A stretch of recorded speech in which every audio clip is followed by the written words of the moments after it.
உங்களை ரிஜெக்ட் பண்ணதே கர்த்தர் உங்களை அக்செப்ட் பண்றதுக்கு தான். உங்களை மற்றவங்க தள்ளி விட்டதே தேவனுடைய தீர்மானங்கள் உங்களில் நிறைவேறுவதற்காக தான். நீங்க எவ்வளோ உங்களை மக்கள் புறக்கணிச்சாலும் ஏசப்பா கிட்ட வந்தீங்கன்னா அவர் உங்களை திறந்த கரத்தோடு ஏற்றுக்கொண்டு வாய மகளேன அரவணைப்பார். அனுபவங்கள் தான் ஆராதனையாய் மாறும்.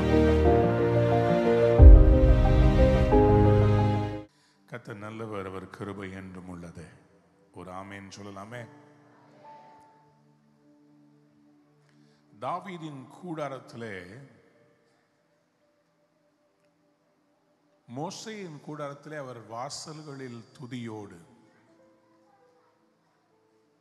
என்று எழுதப்படவில்லை. ஆனால் தாவீதின் கூடாரத்தை நீங்க பார்த்தீங்கன்னா அவர் வாசல்களில் துதியோடு, அவர் பிரகாரங்களில் புகழ்ச்சியோடு. David's tabernacle was a model of heaven. அப்போஸ்தலனாகிய யோவான் பரலோகத்தினுடைய ஆராதனையை அவர் பார்க்கிறார். 24 மூப்பர்களும் தங்கள் சிங்காசனத்தை விட்டு எழுந்து தங்கள் கிரீடங்களை அவர் பாதப்படியிலே வைத்து 24 மணி நேரமும் அவரை ஆராதித்துக் கொண்டே இருக்கிறார்கள். வெளிப்படுத்தின விசேஷம் 4ஆம் அதிகாரம் 10ஆம் வசனத்திலே 24 மூப்பர்களும் சிங்காசனத்தின் மேல் வீற்றிருக்கிற முன்பாக வணக்கமாய் விழுந்து சதா காலங்கள் உயிரோடு இருக்கிறவரை தொழுது கொண்டு தங்கள் கிரீடங்களை சிங்காசனத்துக்கு முன்பாக வைத்து, கர்த்தாவே, தேவரீர் மகிமையும் கனத்தையும் வல்லமையும் பெற்றுக்கொள்ளுகிறதற்கு பாத்திரராய் இருக்கிறீர். நீரே சகலத்தையும் சிருஷ்டித்தீர். உம்முடைய சித்தத்தினால் அவைகள் உண்டாகியிருக்கவைகளும் சிருஷ்டிக்கப்பட்டவைகளுமாய் இருக்கிறது என்றார்களாம். இப்படி அவர்கள் ஒரு முறை சொல்லவில்லை, ஒவ்வொரு முறையும் அவர்கள் எழும்பி கிரீடத்தை வச்சுட்டு அப்படி சொல்லி ஆராதித்து முடித்த பிறகு மறுபடியுமாய் அவர்கள் தங்கள் சீட்டில் உட்காருவாங்களாம். மறுபடியுமாய் அவர்கள் தங்கள் கிரீடங்களை கழட்டி அவருக்கு முன்பாக சாஷ்டாங்கமாய் விழுந்து வணங்குவார்களாம். வெளிப்படுத்தின விசேஷம் 5ஆம் அதிகாரத்தில் 8ஆம் வசனத்திலே நீங்கள் வாசித்து பார்த்தீங்கன்னாலும் அந்த புஸ்தகத்தை அவர் வாங்கின போது அந்த 4 ஜீவன்களும் 24 மூப்பர்களும் தங்கள் தங்கள் சுரமண்டங்களையும் பரிசுத்தவான்களுடைய ஜெபங்களாகிய தூபவர்க்கத்தால் நிறைந்த பொற்கலசங்களை பிடித்து கொண்டு ஆட்டுக்குட்டியானவருக்கு முன்பாக வணக்கமாய் விழுந்து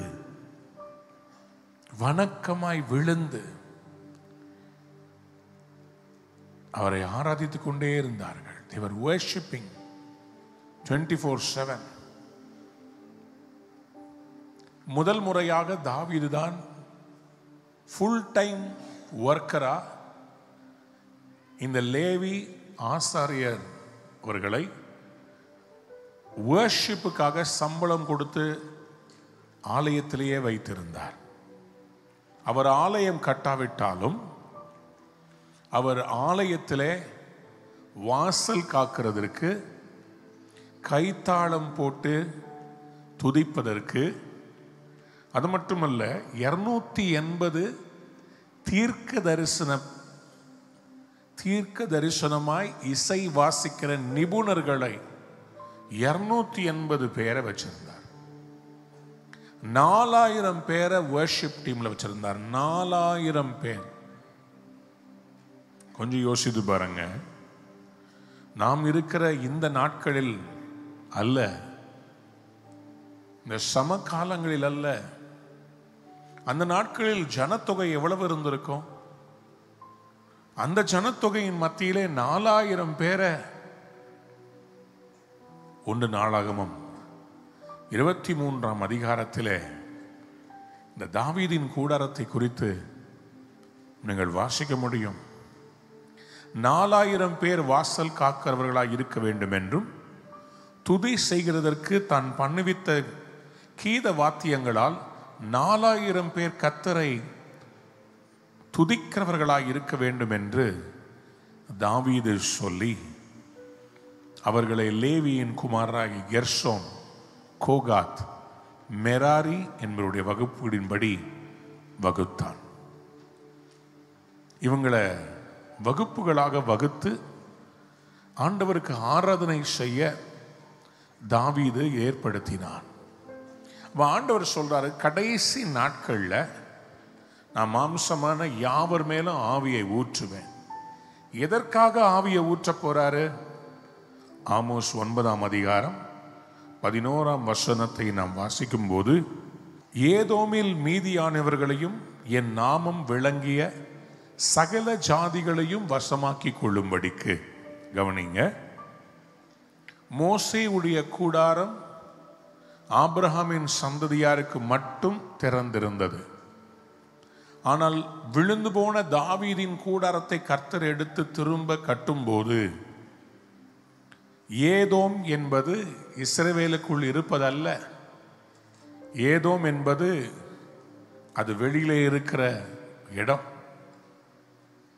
புறஜாதிகள் இருக்கிற இடம்.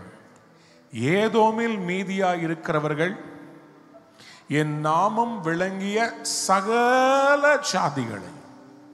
அப்படியானால் பூமியில் உள்ள சகல ஜாதிகளையும் ஆண்டவர் என்ன செய்ய போகிறார்? தன்னுடைய வசமாக்கி கொள்ளும்படிக்கு, தம்முடைய பிள்ளைகளாய் மாற்றிக்கொள்ளும்படி. அவரை ஏற்றுக்கொண்டவர்கள் எத்தனை பேர்களோ அத்தனை பேரும் தன்னை ஆராதிக்கிறவர்களாய் மாறும்படிக்கு அவர் கடைசி நாட்கள் ஒன்று செய்வாரா? விழுந்து போன அந்நாளிலே 12ஆம் வசனத்தை வாசிங்க. அந்நாளிலே விழுந்து போன தாவீதின் கூடாரத்தை நான் திரும்ப எடுப்புவித்து அதன் திறப்புகளை அடைத்து அதன் பழுதாய் போன அதை சீர்படுத்தி பூர்வ நாட்களில் இருந்தது போல அதை ஸ்தாபிப்பேன் என்று இதை செய்கிற கர்த்தர் சொல்லுகிறார். இந்த காரியத்தை கர்த்தர் சபையிலே செய்வாராக.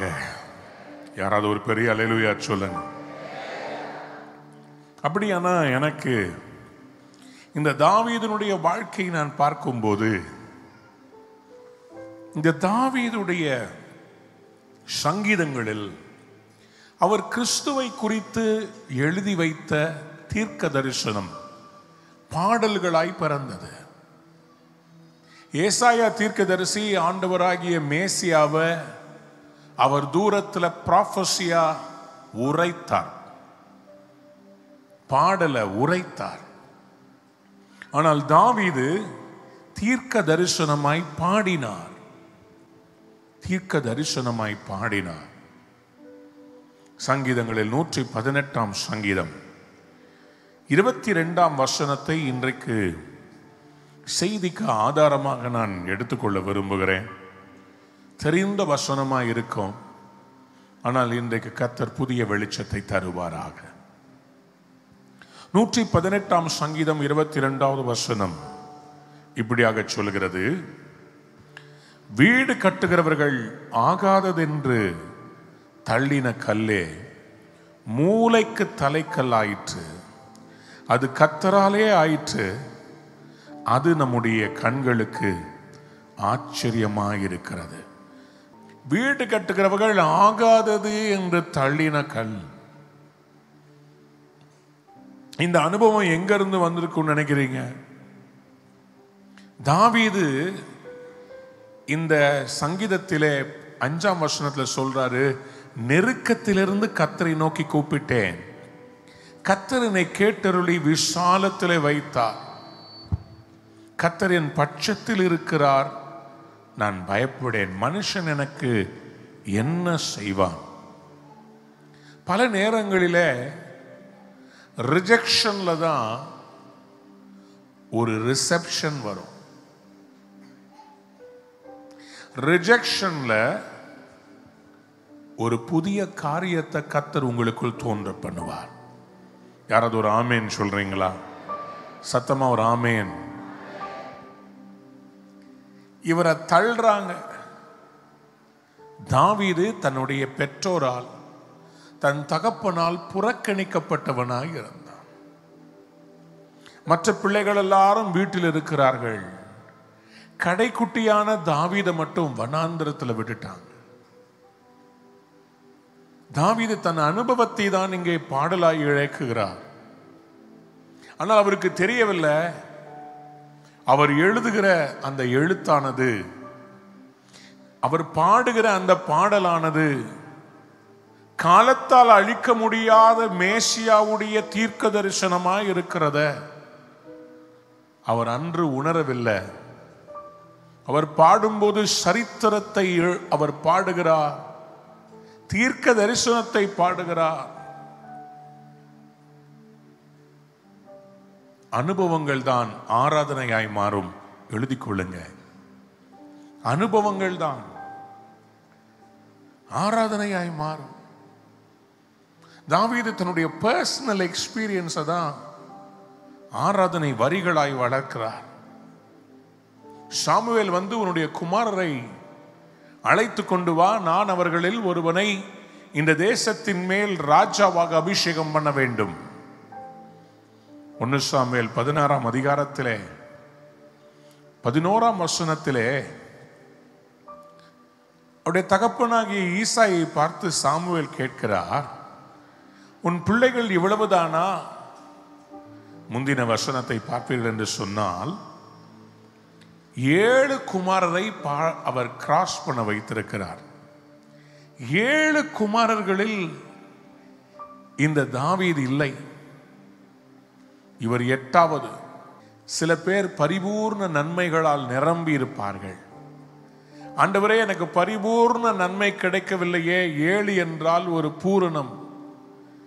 அந்த பூரண வாழ்க்கையிலே நான் இல்லை என்று புறக்கணிக்கப்பட்ட நிலைமையில் இருக்கிற அன்பு சகோதரியே, நீ 8வது நாள் உன்னில் கர்த்தர் ஒரு புதிய துவக்கத்தை வைப்பார். புரிஞ்சவங்க மட்டும் கையை தட்டி ஒரு அல்லேலூயா சொல்லுங்க.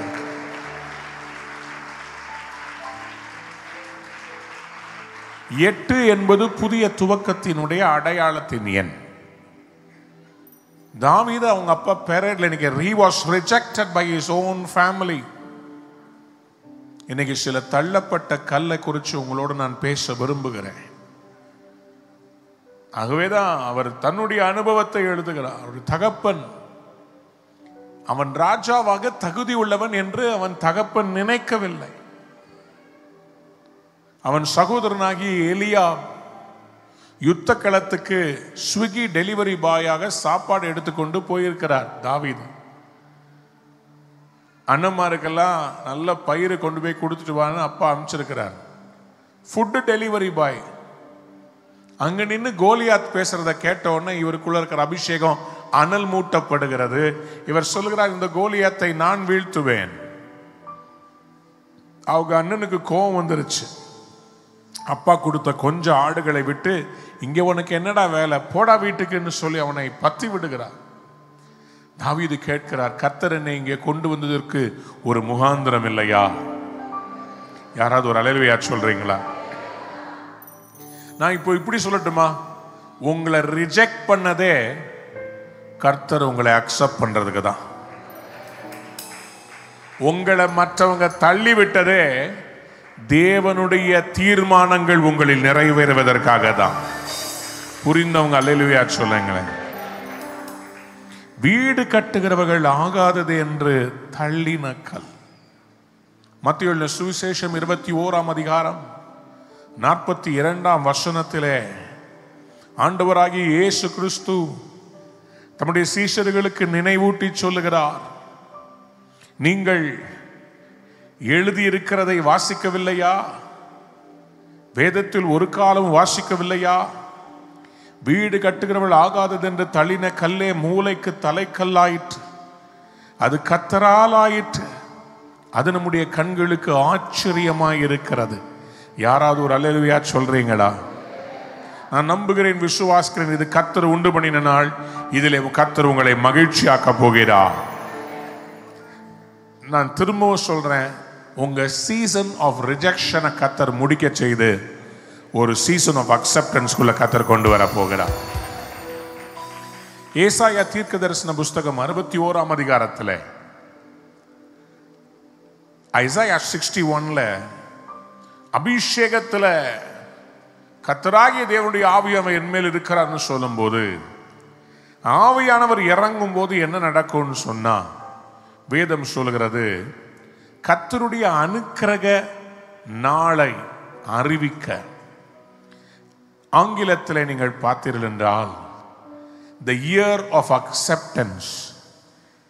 அப்படி என்றால் அனுக்கிரகம் என்றால் ரிஜெக்ஷன்ல இருந்து அக்செப்டன்ஸ்குள்ள மாறுற காலம். நான் தீர்க்க தரிசனமாய் உங்கள் மேல் பேச விரும்புகிறேன். உங்க ஜெபங்களை கர்த்தர் தள்ளவில்லை. இந்த வருடம் அவர் ஏற்றுக்கொண்டார், நிறைவேற்ற போகிறார். யாராவது ஒரு அல்லேலூயா சொல்லுங்க. இந்த கல் என்று சொல்லப்படுவது தேவனாகிய கர்த்தருக்கு அடையாளமாக, ஊமையாக வேதத்தில் பல இடங்களில் சொல்லப்படுகிறது. உபாகமம் 32ஆம் அதிகாரம் 4ஆம் வசனத்தை வாசித்து பாருங்கள். சங்கீதம் 18:31 வாசியுங்கள். உபாகம் 32:4 சொல்கிறது, அவர் கன்மலை, அவர் கிரியை உத்தமமானது, அவர் வழிகளெல்லாம் நியாயம், அவர் நியாயக்கேடில்லாத சத்தியமுள்ள தேவன், அவர் நீதியும் செம்மையுமானவர். சங்கீதம் 18:31. ஏசாயா 17:10 என்ன சொல்கிறது? சங்கீதம் 18:31 சொல்கிறது, கர்த்தரை அல்லாமல் தேவன் யார்? நம்முடைய தேவனை அன்றி கன்மலை யார்? நம்முடைய தேவன் அன்றி கன்மலை யார்? He is the rock. ஏசாயா 17ஆம் அதிகாரம் 10ஆம் வசனம், ஏசாயா 26ஆம் அதிகாரம் 4ஆம் வசனம், ஏசாயா 20ஆம் அதிகாரம் 29வது வசனம். ஏசாயா 17:10 சொல்கிறது, உன் பலமாகிய கன்மலையை நீ நினையாமல் உன் ரட்சிப்பாகிய தேவனை நீ மறந்தாய். அப்ப அந்த கன்மலையிலிருந்து ரட்சிப்பு வருகிறது என்பதை ஏசாயா மூலமாக கர்த்தர் பேசுகிறார். ஏசாயா மூலமாய் கர்த்தர் பேசுகிறார். ஏசாயா 26ஆம் அதிகாரம் 4ஆம் வசனத்திலும், ஏசாயா 20ஆம் அதிகாரம் 29ஆம் வசனத்திலும் கர்த்தரை என்றென்றைக்கும் நம்புங்கள், கர்த்தராகிய யெகோவா நித்திய கன்மலையாய் இருக்கிறார். யாராவது ஒரு அல்லேலூயா சொல்றீங்களா? ஆண்டவரை ஒரு கல்லுக்கு ஈடாக நம்ம பார்க்க முடியாது. ஆனால் அவரை உருவகப்படுத்தி பார்க்கும்போது அசைக்க முடியாத கன்மலையாய் அவர் இருக்கிறதை எத்தனை பேர் ஆமேன் சொல்ல விரும்புறீங்க? ஏசாயா 20:29 வாசிக்கும் போதும் நீங்கள் அதை அறிந்து கொள்ள முடியும். அவர் எப்படிப்பட்டவர்? 1 கொரிந்தியர் 10ஆம் அதிகாரம் 4ஆம் வசனத்திலே அந்த கன்மலை யார் என்பதை பவுல் கொரிந்து சபைக்கு விளக்கப்படுத்தி சொல்லுகிறார். அந்த கன்மலை வேற யாரும் இல்லை, அந்த கன்மலை கிறிஸ்துவே. யாராவது ஒரு பெரிய அல்லேலூயா சொல்றீங்களா?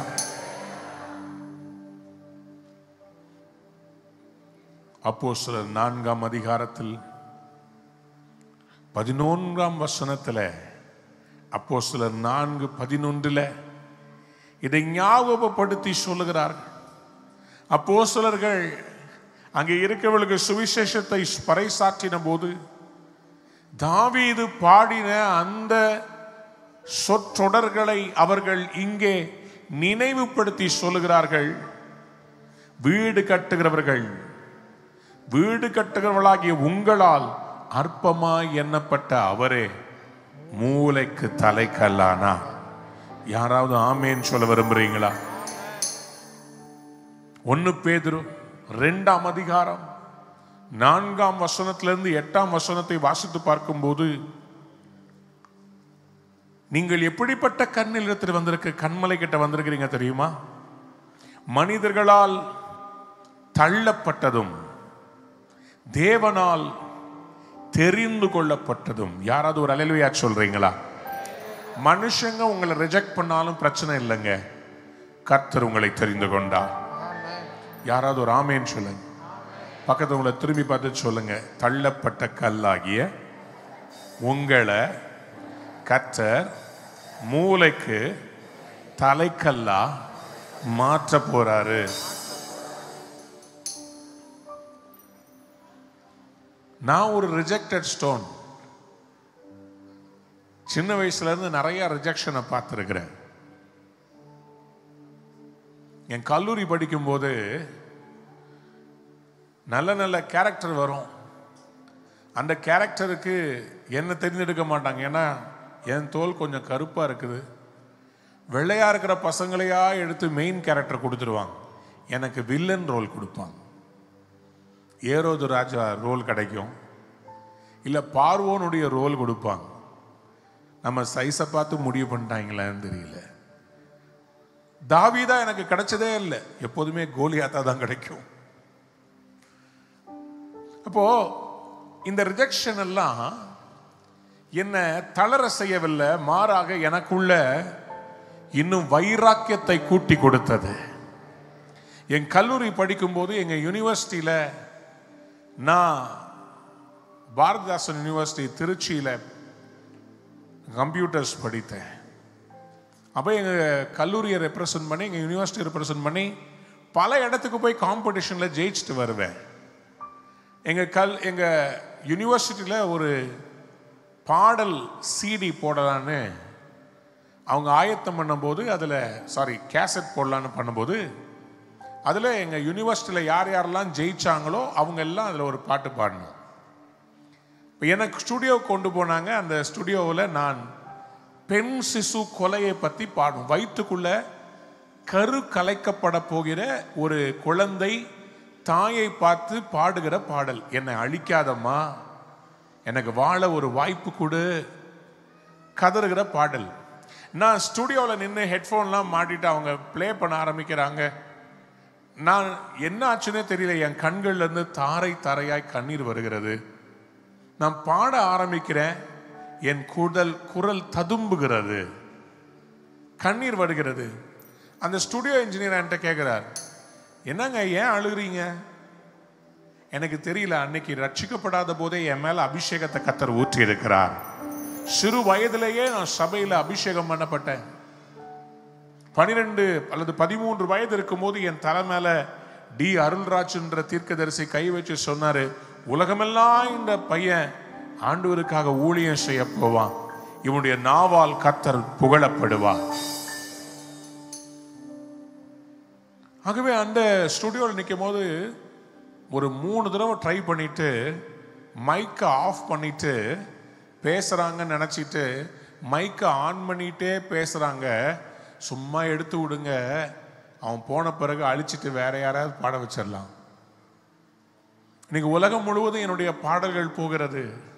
ஆனால் அன்றைக்கு ரிஜெக்ட் பண்ணப்பட்டு அந்த ஸ்டுடியோவில் கலை காவிரின்னு திருச்சியில் அந்த ஸ்டுடியோடைய வாசல்ல உட்காந்து நான் அழுதேன். என்னை ரிஜெக்ட் பண்ணிட்டாங்களே. ஆனா ஆண்டவர் அன்னைக்கு என் பக்கத்துல வந்து உட்கார்ந்து சொன்னார், ஒரு நாள் வரும், உன் பாடல்கள் உலகம் எங்கும் போகும். அந்த பாடல்களுக்காக பல தேசங்கள் உன்னை ஏற்றுக்கொள்ளும்படி அநேகரை நான் உனக்காக ஏற்படுத்து. யாராவது ஒரு அல்லேலூயா சொல்றீங்களா? ரிஜெக்ஷன். ஆண்டவராகிய இயேசு தள்ளப்பட்ட கல், தம்முடைய ஜனங்களுக்காக வந்தார். ஆனால் அவர்களோ அவரை தள்ளினார்கள். இன்றைக்கு நீங்களும் அப்படிப்பட்ட தள்ளப்பட்ட நிலைமையில் இருக்கிறீங்களா? கர்த்தர் உங்களை மூளைக்கு தலைக்கல்லாய் மாற்றப் போகிறார். வேதத்திலிருந்து இன்னைக்கு ஒரு பெண்மணியை உங்களுக்கு முன்பாக வைத்து, அவள் எவ்வளவு தள்ளப்பட்டாள், அவளை குறித்து அதிகமா பிரசங்கத்தை நீங்க கேட்டிருக்கீங்களான்னு தெரியல. லேயாள். இந்த லேயாள் யார்? யாக்கோபுடைய மனைவி. ஆனால் எந்த விதத்தில் அவள் மனைவியானால்? கொஞ்சம் வாசிக்கலாம் வாங்க. ஆதியாகமத்தின் புஸ்தகம் 29ஆம் அதிகாரம் 16, 17 வசனத்தை நாம் வாசிக்க கேட்போம். ஆதியாகமம் 29, 16, 17. லாபானுக்கு 2 குமாரத்திகள் இருந்தார்கள். மூத்தவள் பேர் லேயாள், இளையவள் பேர் ராகேல். லேயாளுடைய கண்கள் கூச்ச பார்வை உள்ளதாக இருந்தது. ராகேலோ ரூபவதியும் பார்வைக்கு அழகுள்ளவளுமாய் இருந்தாள். அழகானவளுமாய் இருந்தாள். லேயாளுடைய பார்வை கூச்ச பார்வை. அவருடைய கண்கள் அழகா இல்லை, அவருடைய கண்கள் கூச்ச பார்வை. அவருடைய இந்த ரப்பைகள் கீழே ஒட்டி கொண்டிருக்குமா. நான் நினைக்கிறேன் நல்ல சைனீஸ் கேர்ள் மாதிரி இருந்திருப்பான் நினைக்கிறேன். சைனீஸினுடைய கண்ணு தான் ரொம்ப சின்னதா இருக்கும். இந்தியர்களுடைய கண் நல்லா பெருசா இருக்கும். ஆனா நான் பார்த்ததுலயே பெரிய கண்ணு ஆப்பிரிக்கா கண்ணு தான். கண்ணு பட போகுதுன்னு சொல்லி நம்ம ஊர்ல சொல்லுவாங்க தெரியுமா. உண்மையா கண் எங்கன்னு பார்த்தீங்கன்னா ஆப்பிரிக்காவில் தான் பார்த்தீங்கன்னா பெரிய பெரிய கண்கள் உடையவர்கள். ரொம்ப சின்னதா இருக்கிறது சைனீஸும் ஜாப்பனீஸும் தான் ரொம்ப சின்னதா இருக்கும். சில பேருக்கு இந்த ரப்பைகள் சரியாக விரியாமல் இந்த பார்வையினுடைய அந்த இடைவெளி ரொம்ப சின்னதா இருக்கும். லேயாளுக்கு அப்படிப்பட்ட ஒரு பர்த் டிஃபெக்ட் இருக்கிறது. அதனால் அவருடைய முகம் அழகா இல்லை. கூச்ச பார்வையினால் அவள் வாழ்க்கையில் வாய்ப்புகள் இல்லாமல் இருந்தது. அப்போ அவள் பிறக்கும் போதே அவள் அழகில்லாமல் எப்போதுமே அவளுடைய தங்கச்சியார் ராகேல எல்லாரும் கொஞ்சுறாங்க. சிறு வயதிலிருந்தே அன்புக்காக ஏங்கின ஒரு மகளாக அவர் இருக்கிறார். அவருடைய வாழ்க்கையிலே ரிஜெக்ஷன் என்பது அவள் பிறப்பிலே இருந்தே வந்திருக்கு. எப்போதுமே பெற்றோர்களுக்கு ஃபேவரட்டான பிள்ளைகள் இருப்பாங்க, எல்லாரையும் நேசிப்பாங்க. ஆனால் அந்த அழகான பிள்ளைகளை அவங்க ரொம்ப பெருமை பாராட்டுவாங்க. லேயாள் rejected person. She wasn't beautiful. அழகு இல்லை. இரண்டாவது பாருங்க, லேயாள் இப்பொழுது திருமண வயது வந்திருக்கிறது. அவளை யாரும் பெண் கேட்க மாட்டேன்றாங்க. அவளுக்கு யாருமே மாப்பிள்ளை கிடைக்கிறது இல்லை. அப்போ அவங்க அப்பா என்ன பண்றாரு, யாக்கோபு வந்து தனக்கு ஒரு பெண்ணை லாபான் இடத்துல கேட்கும்போது, சரி நான் உனக்கு தர்றேன்னு, ஆனா 7 வருஷம் நீ உழைக்கணும்னு சொல்லும்போது சரி என்றதுக்கு ஒத்துக்கொண்டு எனக்கு இல்ல ராகேல் வேண்டும் என்று கேட்கிறார். அப்போ ஆதியாகமத்தின் புஸ்தகம் 29ஆம் அதிகாரம் 22ஆம் வசனத்தை வாசித்து பாருங்கள். அப்பொழுது லாபான் அவ்விடத்து மனிதர் எல்லாரையும் கூடி வர செய்து விருந்து பண்ணினான். நம்ம ஊர்ல ரிசப்ஷன் வந்து முன்னாடியே வைப்பாங்க, பார்த்துருக்கீங்களா? நம்ம தமிழ் கலாச்சாரத்தில் தாலி கட்டுறது அடுத்த நாள், ஆனால் ரிசப்ஷன் முந்தின நாளே வைப்பாங்க. அதில் நிறைய பாரம்பரியம் இருக்கும். பொண்ணை இப்படி அழைச்சிட்டு வரணும், பேண்டு வாத்தியம் வச்சு மாப்பிள்ளையை அழைச்சிட்டு வரணும். சில பாரம்பரியங்கள், மாப்பிள்ளை வலது பக்கம் நிற்கணுமா இடது பக்கம் நிற்கணுமா, எப்படி உள்ள வரணும். நம்மளதுலேயும் சில பாரம்பரியங்கள் இருக்குது. வீட்டில இருந்து புறப்படும் போது என்ன செய்யணும், பெரியவங்களாம் சொல்லுவாங்க இப்படி செய்யணும், இந்த மாதிரி செய்யணும். ஒவ்வொரு வீட்டுக்கும் ஒவ்வொரு சபைக்கும் ஒவ்வொரு இனத்துக்கும் சில பாரம்பரியங்கள் உண்டு. அதே போல நாள் முழுவதும் கல்யாணத்துக்கு ஆயத்தமாகிறது யாரு சொல்லுங்க. கல்யாணத்துக்கு அன்னைக்கு நாள் ஃபுல்லா ஃபங்க்ஷன்ல இன்னைக்கு பொண்ணு இதுதான் சொல்லி யார நடுமனையில உட்கார வச்சிருந்தாங்க? சத்தமா சொல்லுங்க, பக்கத்துல பார்த்து சொல்லுங்க.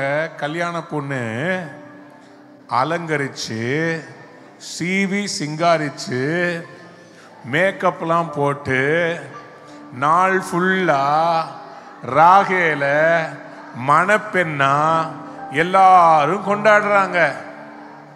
இப்ப யோசித்து பாருங்க, மூத்தவளுக்கு கல்யாணம் ஆகாம இளையவளுக்கு எல்லாரும் கொண்டாடிக்கிட்டு இருக்கும் போது அவளுக்கு எப்படி இருந்திருக்கும்?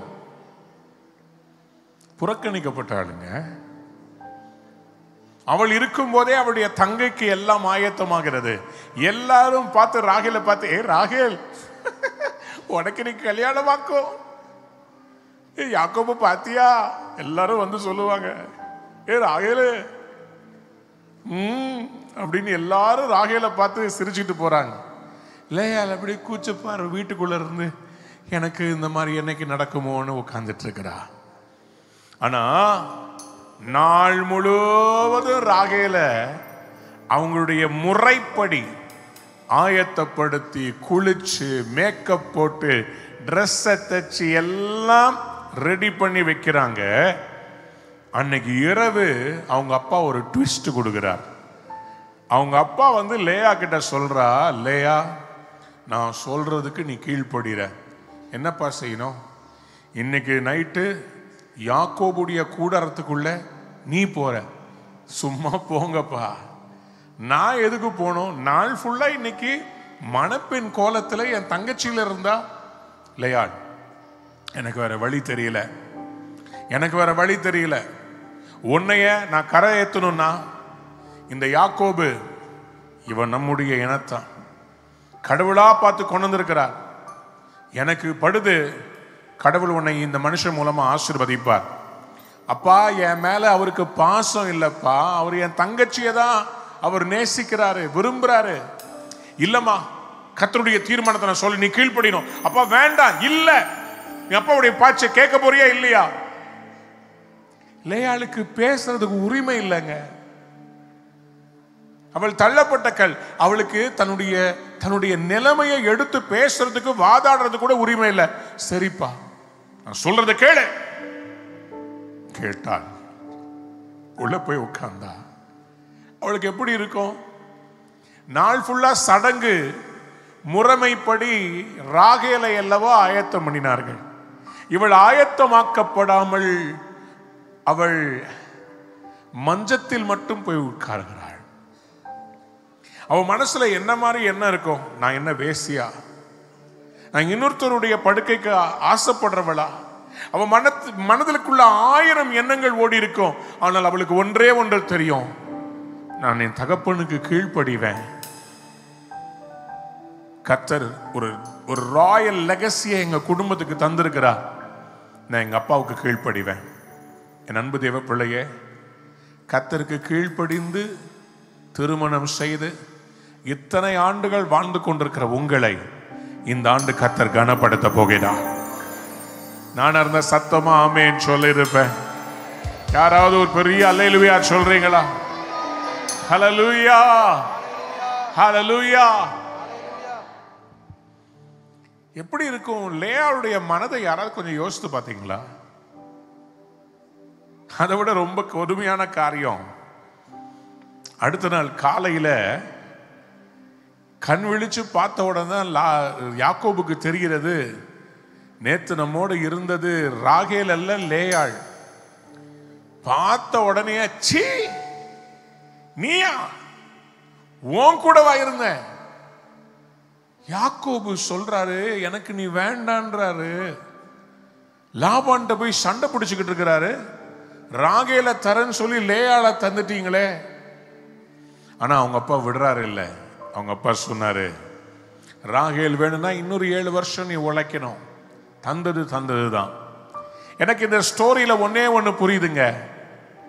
யாக்கோபு அவங்க அப்பாவெல்லாம் ஏமாத்தினா, கர்த்தர் யாக்கோபுக்கு இங்க ஒரு முடிச்சு போட்டாரு பாருங்க. என்னையவே ஏமாத்த ட்ரை பண்றியா? நான் எப்படி உன் வாழ்க்கையில சில காரியங்களை செயல்படுத்துறேன் பாரு. அப்ப அவளுடைய கணவரால் அவள் ரிஜெக்ட் பண்ணப்பட்டாள். முறைப்படி எனக்கு எதுவுமே நடக்கல. முறைப்படி கொஞ்சம் யோசித்து பாருங்களேன். ஊர்ல இருக்கிறவங்கிட்ட லாபான் இது யாக்கோபு என்னை நேசிக்க மாட்டேன்றாருன்னா எல்லாரும் ஊர்ல என்ன சொல்லிப்பாங்க? ஏய் நீ யாருன்னு தெரியாதாடி? நம்ம ஊர்ல இந்த பெண்களுக்கு மட்டும் யாராவது குற்றம் கண்டுபிடிக்கிறது அப்படியே அசால்ட்டா சொல்லுவாங்க தெரியுமா? நீ ஓடி போய் கல்யாணம் பண்ணாத, ஓடு காலி. நீ உங்க அப்பா அம்மாவுடைய ஆசீர்வாதத்தோட நடந்துச்சா? இவளை பார்த்து என்ன சொல்லியிருப்பாங்க? உன் தங்கச்சியுடைய இடத்தை பிடிக்கிறதுக்கு என்ன கள்ளத்தனம் பண்ணி உனக்கு முறைப்படி கல்யாணம் நடந்துச்சா? சும்மா போடி. இல்ல யாக்கோபு இடத்துல அன்பா இருக்க மாட்டேடா, சும்மா போடி. நீ ஆசைப்பட்டு தானே இந்த மாதிரி தப்பு பண்ணி உன் கணவரை கவர்ந்து இழுக்கிறதுக்காக நீ செஞ்ச.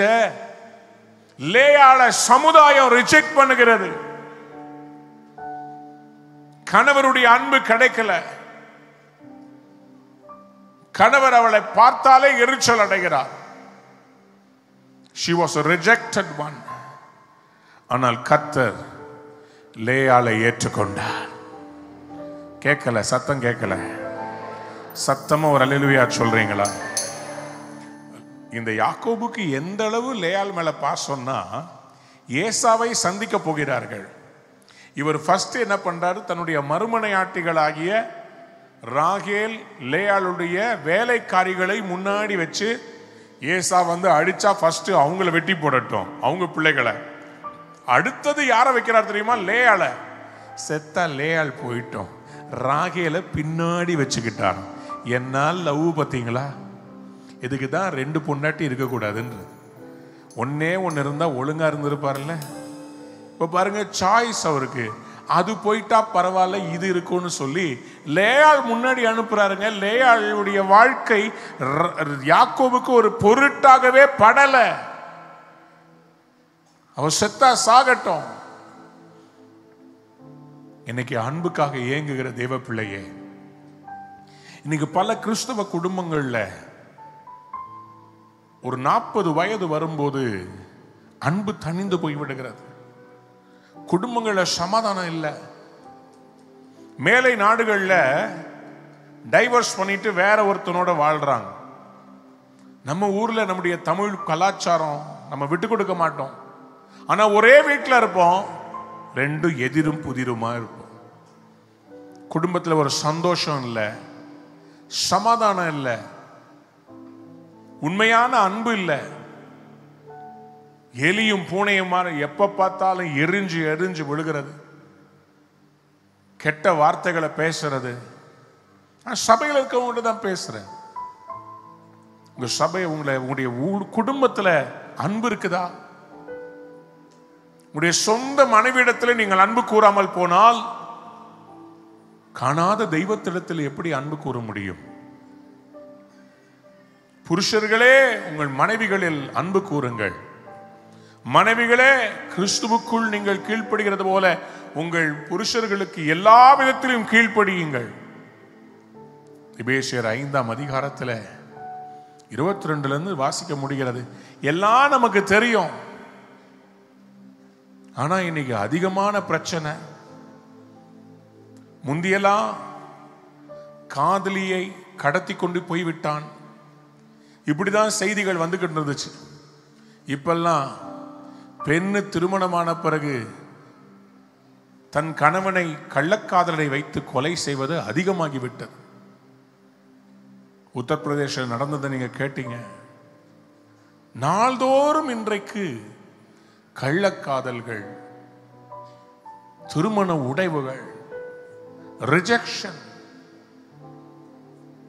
தொட்டு தாலி கட்டின மனுஷி என்ன பண்ணுவான்னு யோசிக்கிறது இல்லை. இச்சைகளை பிசாசு தூண்டி விடுற, பாலியல் உணர்வுகளை தூண்டி விடுகிற சினிமாவா இருக்கட்டும், மீடியாவா இருக்கட்டும், இன்டர்நெட்டா இருக்கட்டும், பல விதத்தில் இன்றைக்கு பிசாசு ரிஜெக்டட் பீப்புள். அமெரிக்காவில் ஸ்கூல்ல துப்பாக்கி வந்து எடுத்து சுடுறாங்களே, எதுக்கு தெரியுமா? ஒரு பையன் ஒரு போஸ்ட் போட்டிருக்கிறான், அவங்க கிளாஸ்மேட்ஸ் யாரும் லைக் பண்ணலையா, அவனை கேவலமா பேசியிருக்கிறாங்க. துப்பாக்கியை கொண்டு வந்து லைனா அவங்க கிளாஸ்ல இருந்த பசங்களை சுத்துட்டான். ரிஜெக்ஷன். இன்றைக்கு ஸ்கூல்ல காலேஜில் ராகிங் பண்ணும்போது வெளியே சொல்ல முடியாம, பாலியல் சீண்டல்களினால் வெளியே சொல்ல முடியாம தற்கொலை பண்ணி 13வது மாடியிலிருந்து குதிச்சிருக்கிற ஒரு பெண். பள்ளி படிக்கிற மாணவிய கொல்கத்தாவில் கூட இருக்கிற பசங்க பலாத்காரம் பண்ணி 14 பேர் அவளிடத்தில் தவறாக நடந்திருக்கிறார்கள். Rejected people. Use and throw மாதிரி இன்னைக்கு உறவுகளை பயன்படுத்தி தூக்கி போடுறாங்க. பணத்துக்காக உறவாக இருக்கிறவர்கள் இருக்கிறார்கள். பழைய அன்பு இல்லை. ஆனா சபையில மூப்பர்களாக இருப்பார்கள். இன்னைக்கு ஊழியர்காரர்கள் எத்தனை பேர் குமரி கொண்டிருக்கிறார்கள். அநேக பெண்கள் இன்றைக்கு எலும்புரிக்கீழா இருக்கிறாங்க. கணவன்மாருக்கு எசபேலாய் மாறிவிடுகிறார்கள்.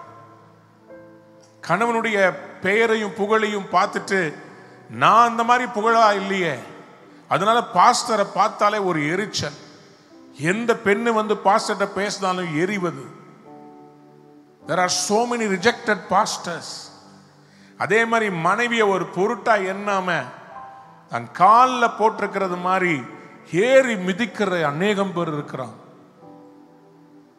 ஊழியத்தை பார்த்தா பெருசா இருக்கும், மனைவியை மேடையில ஏத்தவே மாட்டாங்க. Rejected people. இந்த ரிஜெக்ஷன்ல என்ன தெரியுமா பிரச்சனை? Rejected people will reject people. இப்படிப்பட்ட தள்ளப்பட்டவர்கள் மற்றவர்களை தள்ளி வைப்பார்கள், மற்றவர்களை தள்ள வேண்டும் என்று யோசிப்பார்கள். நம்முடைய தேவன் தள்ளப்பட்டாலும் அவர் நம்மை எல்லாரையும் ஏற்றுக்கொண்டார். புரிஞ்சவங்க யாராவது ஒரு பெரிய அல்லேலூயா சொல்றீங்களா? சத்தமா ஒரு அல்லேலூயா சொல்றீங்களா? இன்னைக்கு கர்த்தர் சில லேயாள்களை ஆசீர்வதிக்க போகிறார். யாராவது ஒரு ஆமேன் சொல்லுங்க. என்ன செய்தார் ஆண்டவர்? ஆதியாகமத்தின் புஸ்தகம் 29ஆம் அதிகாரம் 31, 32 வசனத்தை வாசிங்க. கர்த்தர் லேயாளுக்காக அவர் என்ன செய்தாராம்? ஆதியாகமம் 29, 31, 32. லேயாள் அற்பமாய் எண்ணப்பட்டாள் என்று கர்த்தர் கண்டு அவள் கற்பம் தரிக்கும்படி செய்தார். ராகேலோ மலடியாயிருந்தாள். லேயாள் கர்ப்பவதியாகி ஒரு குமாரனை பெற்று கர்த்தர் என் சிறுமையை பார்த்தருளினார். இப்பொழுது என் புருஷன் என்னை நேசிப்பார் என்று சொல்லி அவனுக்கு ரூபன் என்று பெயரிட்டாள். கர்த்தர் என் சிறுமையை பார்த்தார். God has seen my misery. ஆனால் இது எப்படி ஆயிற்று? கர்த்தர் ராகேலின் கற்பத்தை அடைத்து லேயாளின் கற்பத்தை திறந்தார். யாராவது கையை உயர்த்தி ஒரு அல்லேலூயா சொல்றீங்களா? இப்ப சொல்லுங்க, லாபான் செய்ததில் தேவனுடைய கரம் கூட இருந்ததுன்னு நம்புறவங்க மட்டும் ஒரு ஆமேன் சொல்லுங்க பாப்போம். உலக பார்வைக்கு லேயாள் ஒரு ஏமாற்றுக்காரி, உலக பார்வைக்கு லேயாள் ஒரு வஞ்சகமான ஸ்திரீ, உலக பார்வைக்கு அவள் ஏன் இப்படி செய்தாள்? ஆனால் கர்த்தரின் பார்வைக்கு அவள் நீதிமானாக பார்க்கப்பட்டாள். கர்த்தர் அவளுடைய அந்த கற்பை பரிசுத்தமாய் பார்த்தார். கர்த்தர் அவளுடைய கீழ்ப்படிதலை உச்சதமாய் பார்த்தார். அவளுடைய கீழ்ப்படிதல் அவளை நீதிமானாக மாற்றினது. கர்த்தர் அவள் கற்பத்தை திறந்து இஸ்ரவேலினுடைய முதல் கோத்திரமாகிய ரூபன் கோத்திரத்தை ராகேலுக்கு தரவில்லை, கர்த்தர் லேயாளுக்கு தந்தார். யாராவது ஒரு பெரிய அல்லேலூயா சொல்றீங்களா?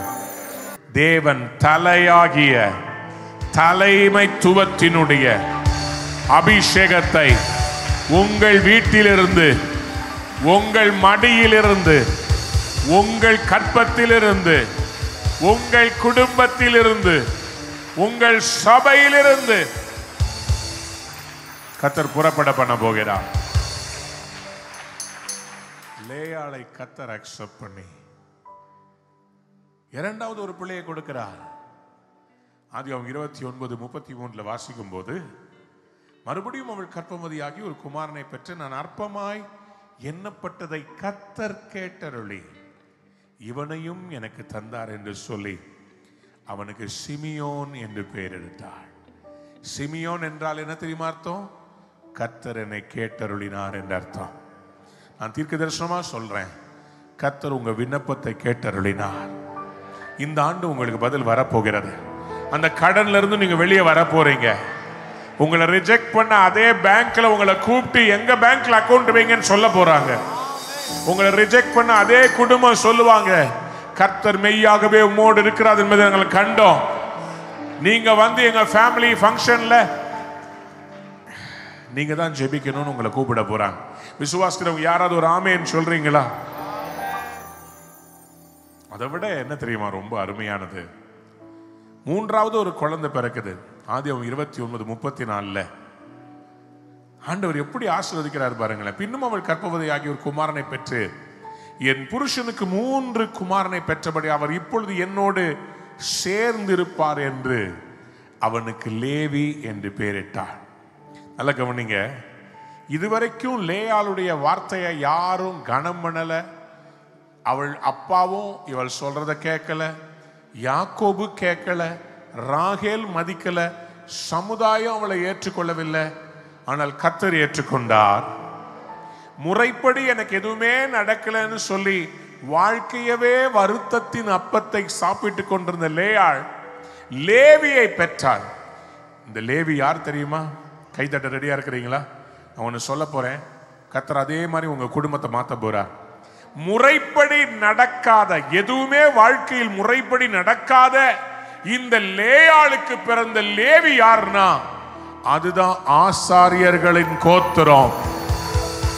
சமஸ்த இஸ்ரவேலுக்கும் அவங்க எப்படி வாழணும், எப்படி கர்த்தரை ஆராதிக்கணும், எப்படி சாப்பிடணும்னு முறையை சொல்லி கொடுக்கிற பிள்ளையை பெற்ற லேயாளை போல தள்ளப்பட்ட நீதான் அநேகரை வழி நடத்துகிற தேவனால் தெரிந்து கொள்ளப்பட்ட அபிஷேகம் பண்ணப்பட்ட கர்த்தருடைய மகள், கர்த்தருடைய மகன்.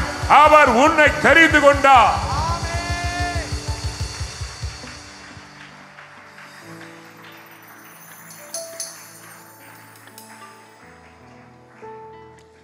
லேவி ஆவிக்குரிய தலைமைத்துவம்னா 4வது ஒரு பிள்ளை பிறக்குது. அவனுக்கு பெயர் யூதா என்று வைக்கிறாள், துதி என்று வைக்கிறாள். யூத கோத்திரத்தை சிங்கமாய் இயேசு பிறக்கிறார். அப்படின்னா இப்படி சொல்லலாமா?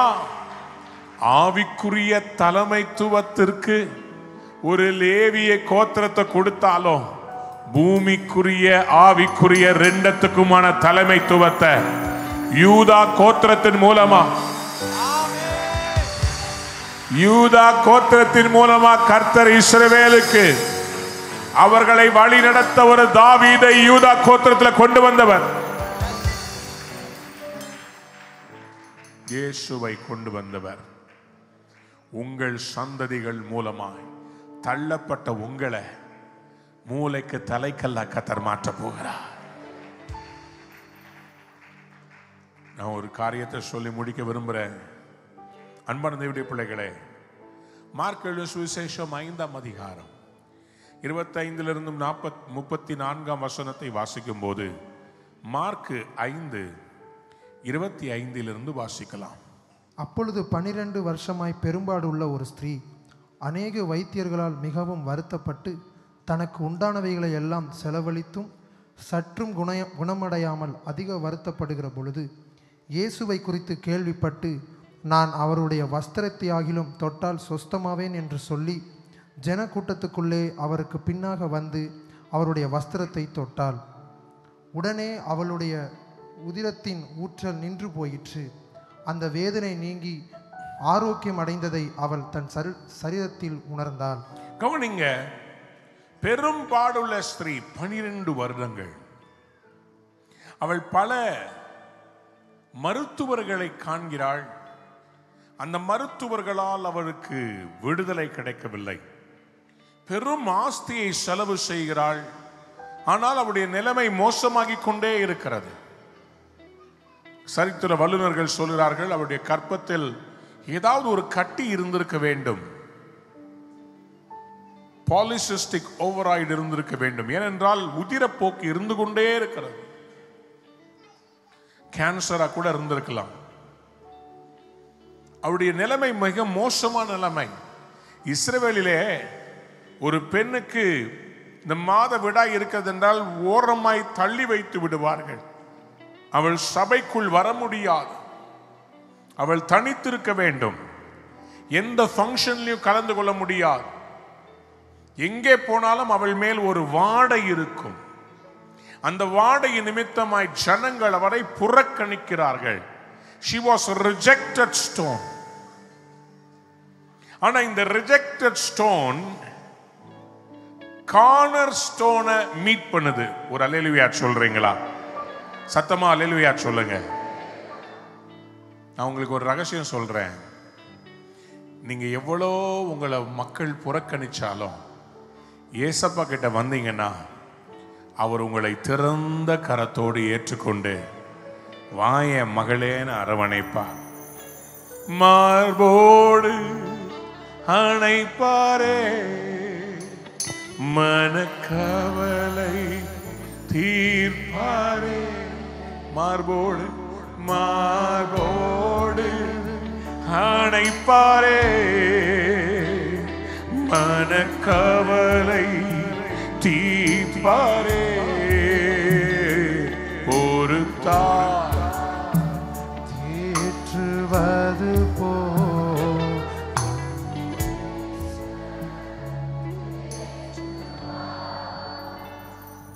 ஒரு நாள் உந்தையை கண்டேனையா, அண்ணா என்னை.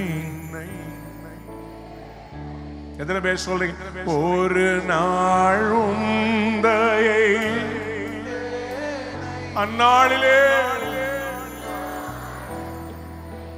வெறுத்தேனையா, உந்தையை பெரிதையா என் மேல்.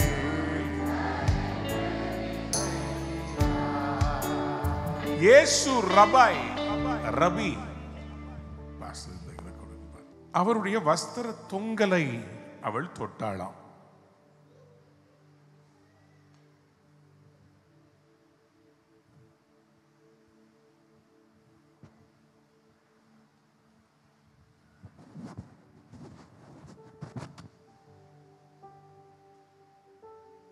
ஆண்டவராகிய இயேசு நான் சிறியதான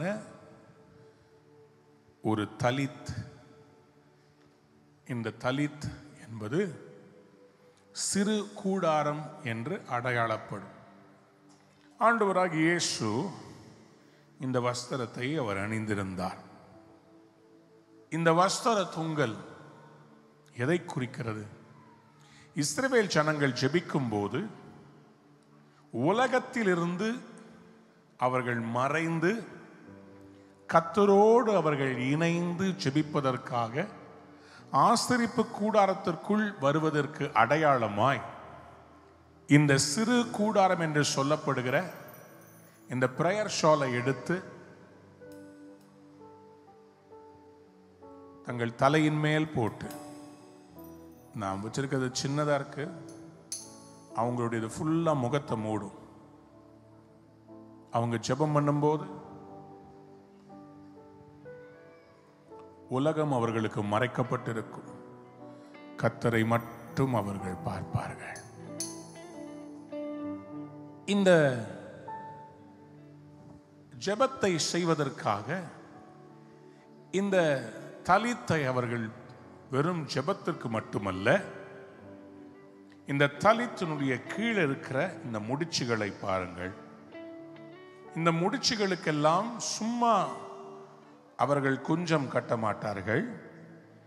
இதெல்லாம் கணக்கு பண்ணி ஆண்டவருடைய கற்பனைகளின் அளவிலே இதனுடைய ஒவ்வொரு குஞ்சமும் அவர்கள் தொட்டு பிரார்த்தனை செய்யும்படி கர்த்தருடைய வசனத்தை நினைவு கூறுவார்கள். இந்த தலித்தை குறித்து, இந்த ஜெப ஷாலை குறித்து பைபிள்ல எழுதி இருக்கிறது. அன்பு தேவனுடைய பிள்ளைகளே, அப்போ அதனுடைய இந்த எட்ஜஸ்ல இப்படிப்பட்ட நீளமான ஒன்றை வைத்திருப்பார்கள். இதனுடைய ஒவ்வொரு கார்னர்லயும் 4 கார்னர்லயும் இதுக்கு பேரு ஜிட் ஜிட்னு சொல்லுவாங்க. இந்த ஜெபத்திற்காக இதை வைத்திருப்பார்கள். இதுல இருக்கிற ஒவ்வொரு முடிச்சுகளும் ஒவ்வொரு கற்பனைகள். அப்போ அவங்க ஜெப நேரத்துல இது ஒவ்வொன்றா பிடித்து பிடித்து கர்த்தருடைய வார்த்தைக்கு அடையாளமாய் அவர்கள் இதை பிடித்து ஜெபித்து கொண்டே இருப்பார்கள். இப்ப அந்த பெரும்பாடு ரிஜெக்ட் ஆன ஸ்திரீ வஸ்திரத்தின் ஓரத்தை தொட்டபோது அவள் எதை தொட்டாள் தெரியுமா? கர்த்தருடைய வார்த்தையை தொட்டாள். யாராவது ஒரு அல்லேலூயா, சத்தமா ஒரு அல்லேலூயா. இந்த ஸ்திரீயுடைய வாழ்க்கையிலே அவள் ஒதுக்கப்பட்டவள். ஆனால் என்றைக்கு அவள் வந்து வார்த்தையாகிய இயேசுவின் மேல் இருந்த வார்த்தையை தொட்டாளோ, சங்கீதம் 107:20 சொல்லுகிறது, அவர் தமது வசனத்தை அனுப்பி அவர்களை குணமாக்கி. தேவ பிள்ளையே, அந்த 12 வருடம் பெரும்பாடுள்ள ஸ்திரீயுடைய பெயர் எழுதப்படவில்லை.